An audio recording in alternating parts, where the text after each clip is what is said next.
O presidente Jair Bolsonaro confirmou que tem a intenção de recriar o Ministério da Segurança Pública. Hoje, o presidente se reuniu com o líder da bancada da bala e também com um dos cotados para assumir a nova pasta. O tema do debate de hoje é: essa é a hora para recriar o Ministério da Segurança Pública?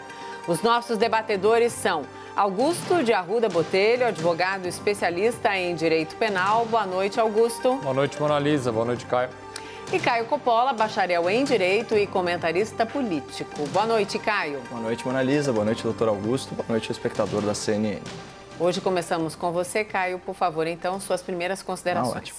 Bom, nesse caso, é menos recriar uma pasta ministerial e mais separar pastas que foram unificadas pela reforma, né? A reforma ministerial implementada aí desde o primeiro dia do novo governo, né?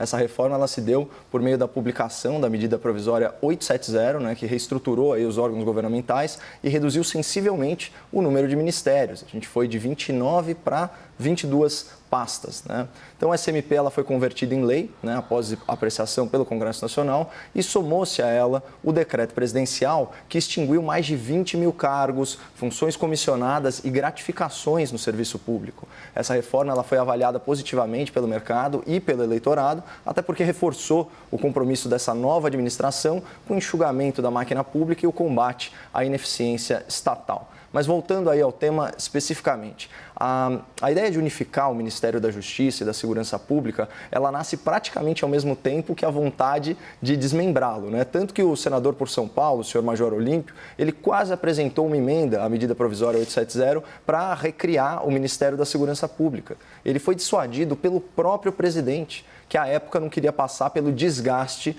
de contrariar o ex-ministro Sérgio Moro. Naquela ocasião, Moro era um ativo para o governo e gozava de uma popularidade até maior que a do próprio presidente. Tanto que o Moro tornou-se o que se convencionou chamar aí de superministro, que ele reuniu sob o seu comando duas pastas, a Justiça e a Segurança Pública. Avançando um pouquinho no tempo, para janeiro desse ano agora, a gente viu uma nova tentativa de desmembramento do Ministério sem a presença de Sérgio Moro, né? Já claramente desprestigiado. O presidente ele se reúne com mais de 20 secretários de segurança, né? E conforme foi relatado à época, essas autoridades estaduais elas pleitearam a recriação do Ministério da Segurança Pública. Então, esse pedido, junto com algumas declarações do presidente, foi o balão de ensaio para medir tanto a reação do público quanto a reação do ex-ministro Moro, que sinalizou que sairia do governo caso perdesse essas atribuições. Então, após idas e vindas, né, o presidente descartou a possibilidade de cisão dos ministérios, afirmando o seguinte: a chance zero disso acontecer, mas, como bem observou Magalhães Pinto uma vez, política é como nuvem, né? Você olha e ela está de um jeito, você olha de novo e ela já mudou. Então, com o pedido de demissão, né, do Sérgio Moro e a mudança de percepção da opinião pública em relação a esse ex-ministro, o cenário político ele se tornou bem mais favorável a uma divisão ministerial. E é nesse momento que nós nos encontramos agora. Então, respondendo à pergunta do debate, essa é a hora de recriar o ministério? Eu, particularmente, não vejo problemas de timing em relação à pandemia. Porque apesar da gravidade da crise da Covid-19, a situação emergencial de saúde pública é um entre vários assuntos aí de um governo. Contudo, uma mudança agora pode suscitar mais críticas, né, e mais insinuações em relação à suposta interferência indevida da presidência na Polícia Federal. E também pode sinalizar uma fissura no compromisso com a redução do tamanho do Estado. Pô, querendo ou não, é mais um ministério com mais burocracia a ele associada. E aí uma última preocupação também, preocupação justa, é com o loteamento do Poder Executivo entre lideranças do Poder Legislativo. Num país traumatizado pelo toma lá da cá do presidencialismo de coalizão, isso é sempre motivo de alerta e precisamos ficar vigilantes. No mais, o ex-deputado do DEM, né, o senhor Alberto Fraga, que é o nome ventilado aí para o futuro cargo, ele tem perfil político e técnico. Ele tem indicação da Frente Parlamentar de Segurança Pública. Ele goza de bom relacionamento com o presidente e, muito importante, talvez o mais importante nesse caso, ele foi absolvido em segunda instância da grave acusação criminal que parava sobre ele por concussão, se não me engano. Eu, pessoalmente, acredito que a separação dessas pastas ela vai esvaziar muito as funções do Ministério da Justiça, que ao longo da história ele já foi perdendo as suas atribuições para a Casa Civil, para a Secretaria de Governo e por aí vai. E como um grande entusiasta, né, das reformas administrativas, eu também acho válido a gente tentar relembrar por que houve, né, em primeiro lugar, a fusão da Justiça com a Segurança Pública. Será que a justificativa para esse superministério se foi junto com o antigo ocupante da cadeira? Então, deixo isso como reflexão ao espectador da CNN. Augusto, suas primeiras considerações, por favor? Olha, Caio, hoje gostei, viu, da sua fala inicial. Concordo com quase tudo. Muito obrigado, doutor. Não vai ter debate? Não, vai. A gente se esforça, Monalisa, pode deixar. Vamos lá, Augusto, por favor. Boa noite a todas e todos. A pergunta de hoje é se deve ser criado um novo ministério, o da Segurança Pública. A resposta ela não é simples, porque ela envolve uma série de abordagens diferentes. Então eu vou começar pela mais teórica. Estudiosos de segurança pública há muito tempo sustentam a necessidade da divisão do Ministério da Justiça com a criação de um ministério específico que trate a segurança pública com um olhar nacional. As justificativas são variadas. Vão desde um excesso de competências, áreas e subdivisões dentro do Ministério da Justiça, até a necessidade de um pensamento único e focado exclusivamente na segurança pública e na interlocução do governo federal e dos estados nessa matéria específica. O governo de Michel Temer fez isso. Separou 2 ministérios e, ainda que essa separação tenha durado pouco tempo, podemos dizer que ela teve alguns bons resultados. Agora vamos começar a falar da política. O governo Bolsonaro uniu os 2 ministérios. Tá? Algumas justificativas foram dadas, principalmente em relação à necessidade de se enxugar a máquina pública e diminuir o número de ministérios. Mas o que ficou claro é que essa união se deu muito mais em razão de uma exigência do ex-ministro Sérgio Moro de querer centralizar seu poder unificando essas 2 pastas e criando uma espécie de superministério. O uso político dessa união ficou tão evidente no momento em que o ex-ministro, de forma bastante marqueteira, passou a alardear em entrevistas, em redes sociais, a redução no índice de criminalidade como sendo uma vitória da sua gestão. O que hoje, e à época já se sabia, é que isso está longe de ser verdade. Por mais que a criminalidade bata todos os dias nas nossas portas e janelas, e a sensação de nós brasileiros de estarmos vivendo em um país quase sem lei, o fato é que, desde 2016, observamos em alguns estados alguma redução nos índices de criminalidade, principalmente em relação ao crime de homicídio. Há também aumento nos índices de outros crimes em outros estados. Uma coisa precisa ficar clara: isso não tem nada a ver com o trabalho de Sérgio Moro como ministro da Justiça. Essa redução se deve ao trabalho de governadores, ao trabalho das polícias estaduais, das polícias militares, que com mais investimentos, com uma abordagem mais voltada à inteligência policial, conseguiram, de certa forma, reduzir esses números. Há outros fatores, vários fatores, eu poderia passar aqui um debate inteiro trazendo isso, que podem explicar as razões para essa redução. Esses fatores passam por critérios econômicos, pelo uso de novas tecnologias e por migrações de um crime para o outro, geralmente com base em estratégias quase que comerciais de facções criminosas.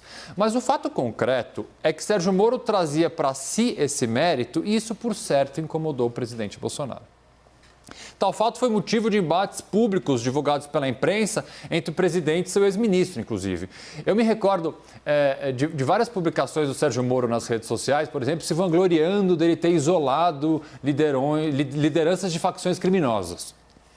Esquecendo ele, propositalmente ou não, que tal medida, na verdade, ela se deve ao trabalho do Ministério Público, do governo dos estados. A única coisa que o governo federal fez nesse caso foi disponibilizar vaga para esses presos. Mas a transferência não é nem competência nem ato do Moro. Essa transferência de líderes de facções criminosas de São Paulo, por exemplo, ela aconteceu, e a gente tem que dar os nomes aos bois, em razão do Ministério Público, da Justiça e do governo do Estado de São Paulo. Bom, agora novamente a divisão do Ministério da Justiça volta à pauta. Os menos atentos e mais ingênuos podem acreditar na versão que o governo federal está dando, de que a criação de um Ministério de Segurança Pública agora acontece em razão de uma possível onda de criminalidade que virá após a pandemia. Só que isso está longe de ser a real razão. Não nos enganemos. A criação do Ministério da Segurança Pública, se acontecer, tem uma e apenas uma explicação: cargos, conchavos, acordo e uma das mais, na verdade, desesperadas iniciativas do presidente da República de trazer para sua base de apoio o famoso Centrão. Mais do que isso, precisa o presidente, se agarrando em uma de suas pautas autoritárias, fazer um afago na bancada da bala. Fazer um afago para aqueles que ainda insistem em achar que armar o cidadão de bem, como eles chamam, resolve alguma coisa. Finalizando aqui, criar um ministério específico para a segurança pública é um ato positivo, mas ele tem que ser tomado pelas corretas, transparentes e honestas intenções. Vamos então para o debate. Augusto e Caio, por favor. Não, vamos. Esse tema tem sido recorrente, doutor, mas só pelo amor ao debate eu não vou deixar passar. Vamos lembrar que a questão do armamento, ou do desarmamento, não é uma política de segurança pública. É uma política de direitos humanos, de legítima defesa, de você não deixar a população refém da tirania do crime organizado ou dos ditadores enrustidos que gradualmente têm saído do armário nessa pandemia, mas esperemos que a coisa não chegue a esse ponto. De qualquer forma, eu trouxe aqui na minha fala inicial os dizeres famosos, né, do ex-governador, o Magalhães Pinto, né, que falou, que comparou a política às nuvens, né? Cada hora que a gente olha está de um jeito diferente. E é impressionante, doutor, assim, fazendo um recorte de um ano, né, como a situação mudou. Eu estava vendo algumas considerações do senador Major Olímpio aqui por São Paulo, justamente sobre essa mudança. Ele sempre se colocou a favor, né, da recriação, vamos dizer assim, do Ministério da Segurança Pública. Ele dizia que, até por uma questão de coerência com o discurso da campanha eleitoral, a segurança pública ela tinha que ter, sim, protagonismo. Eu já dei a minha opinião pessoal. Como o Ministério da Justiça ele é, de certa forma, meio que esvaziado aí de funções, né? Eu não vejo problema nenhum. Eu acho, do ponto de vista assim, de economicidade, de utilidade, faz muito sentido juntá-los, né, e transformar muitas das coisas apenas em secretarias, esse tipo de coisa. Mas, enfim, ele dizia que se o presidente ele voltasse atrás na sua decisão, isso criaria uma, abre aspas, crise de credibilidade que não seria perdoada pela opinião pública. A gente está falando de um ano atrás. Né? Ele disse o seguinte, abre aspas, vai ser extremamente desgastante para o presidente. A população não vai aceitar isso. O próprio presidente o tempo todo apregou o sucesso dos indicadores de criminalidade. Exatamente o que você trouxe aqui.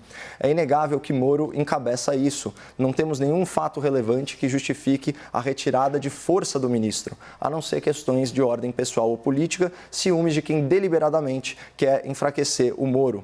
É um jeito indireto de dizer nós não queremos o Moro. Agora, nesse momento, é retaliação para diminuir a imagem e a figura positiva que Sérgio Moro tem com a população brasileira. Moro é hoje a figura do país com maior credibilidade, né? Então, você vê a mudança, né, no cenário político em apenas um ano. Obviamente, esse não é o caso agora e essas forças políticas que desejavam, seja pelo motivo de loteamento do Poder Executivo, seja realmente para querer dar um foco maior na questão da segurança pública ou qualquer que seja outro motivo, agora eles têm aí terreno fértil, né, para enveredar por essa seara. E aqui eu também vou discordar do doutor Augusto. Lógico que uma redução sensível na criminalidade, especialmente na criminalidade violenta, né, e aqui eu chamo a atenção para a queda de 20%, né, nos homicídios aqui no Brasil, são milhares e milhares de vidas poupadas em relação ao ano anterior, ela é uma questão multifatorial. Né? Agora, não dá para a gente afastar o fato de que houve sim uma mudança sensível, inclusive de postura, né, e de percepção do crime em relação a esse governo. O que explica, por exemplo, em um trimestre, né, uma queda de invasão de terras que sai de 43 para 1. Né?